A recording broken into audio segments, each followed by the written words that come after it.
we're struggling. We got a bunch of new guys and inexperience, and it's been tough. We've had 7 straight games on the road, and got 4 more, and we played some, Kansas State, Virginia, Alabama already. Some big schools. Still got Purdue and Baylor left. We're getting knocked around pretty good, but the good thing is I think the new guys are getting better each game. We knew this was going to be a tough spell. We just got to get through this next month, but I think we'll do pretty well in conference, and that's what really matters. But we just got to keep working and trying to get better.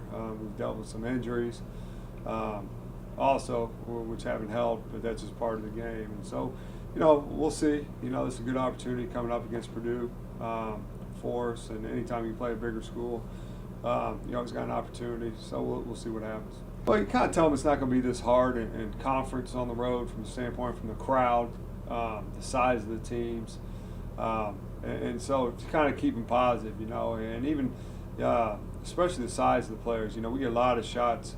You get a lot of shots blocked around the bucket that it's not going to happen in league play just because we don't have the 7-footers, the 6'10" guys that the BCS schools have. And so you got to be careful as a coach because you can get down too much, especially when you're getting beat. But as part of being at a smaller school, the pre-conference can be really tough. But it doesn't have to be this tough, but we had some circumstances that put us in this position that we really couldn't control. But the good thing is it won't be that way next year. But we just got to get through it, and I got to be careful myself, not get too negative on the guys. I got to look to make sure that we are getting better.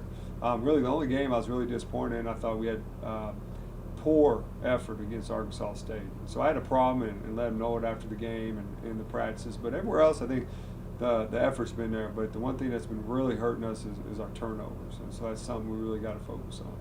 Hard-nosed team, run a lot of sets. The main scorer, a kid named Bird, and can really shoot it. And so a lot of man-to-man. They don't play a lot of zone. And so it's just back to basic basketball. But they play hard. It's a hard place to play. I grew up there and played there, coached in that arena. But it'll be a good experience for our guys. And, we're going to have to mix up the defense. I think you'll see us mixing up man and zone, but we've got to do a better job taking care of the ball. That's main. No matter what we do on defense, when your offense is the other team's best offense, you can't win. We're averaging probably giving up between 25 and 30 points just on turnovers alone, and that's a lot of teams have their scoring. And so if we do a better job taking care of the ball and do what we're capable of, I think we got, we always have a chance, but I just get really worried about the turnover. Not really, because it's still Baylor, but I think it's good that we play a team like Pan Am, play a team like Lafayette on the road, because they're just like what we're going to see for 18 games in the league. But still, it doesn't matter if you play a BCS team that's close to home or away, it's still a BCS team. You're going to have the fans, you're going to have the size, you're going to have the talent going against you. But it's still the travel.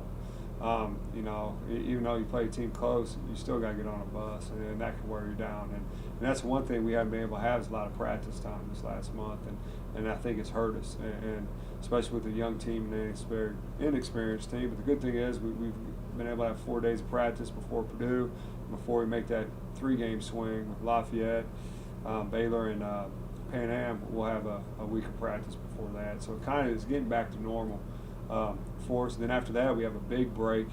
We'll practice some after the Pan Am game, let the kids go home for about 4 or 5 days, and then we got 4 or 5 days to finally prepare for Long Island. So now it's kind of getting back to normal, even though we still got a lot of road games left.